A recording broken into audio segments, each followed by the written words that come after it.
Tu te souviens de l'équation, un parent heureux, c'était un enfant heureux. Dans l'autre sens, c'est peut-être pareil aussi. C'est-à-dire qu'un enfant qui est malheureux, ça peut causer des soucis à son parent et inversement. Alors pour ceux qui m'ont demandé si j'étais à Paris, parce que j'avais mon écharpe hier, il faisait 17 degrés, mais je ne suis pas encore arrivée à Paris.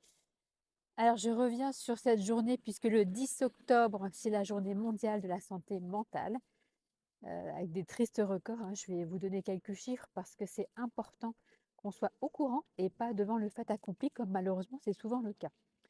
Donc il y a à peu près 1,6 million sur 14 millions de mineurs qui ont des soucis psychiques. Donc là, je parle des mineurs.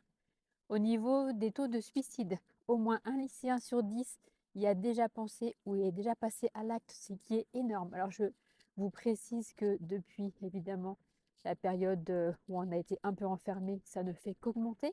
Le taux de pédopsychiatres, c'est juste insuffisant. Ça, c'est une première vision, c'est ce qui se passe pour les enfants.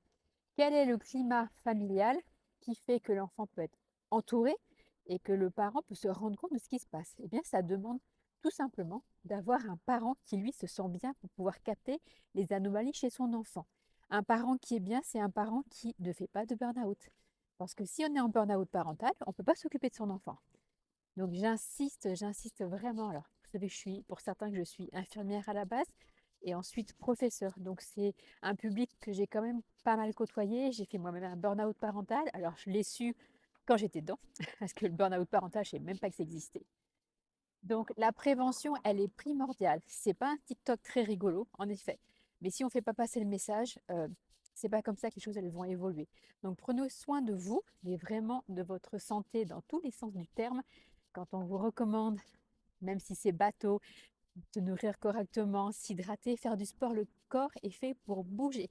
Une voiture immobilisée, elle rouille. Votre corps, c'est pareil, les organes s'abîment.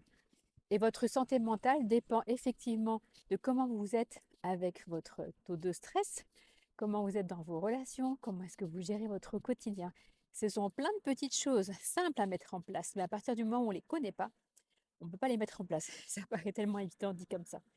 Donc, journée mondiale de la santé mentale, une fois par an, mais en fait, c'est quelque chose qu'on devrait prendre au sérieux, mais toute l'année. Veiller à ce que son enfant soit bien. On est les garants de la santé de nos enfants, de nos enfants.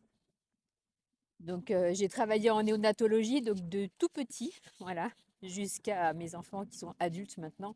C'est la priorité. Il n'y a rien qui est plus important que la santé. Si vous avez un problème de santé, le reste des autres problèmes sont mineurs.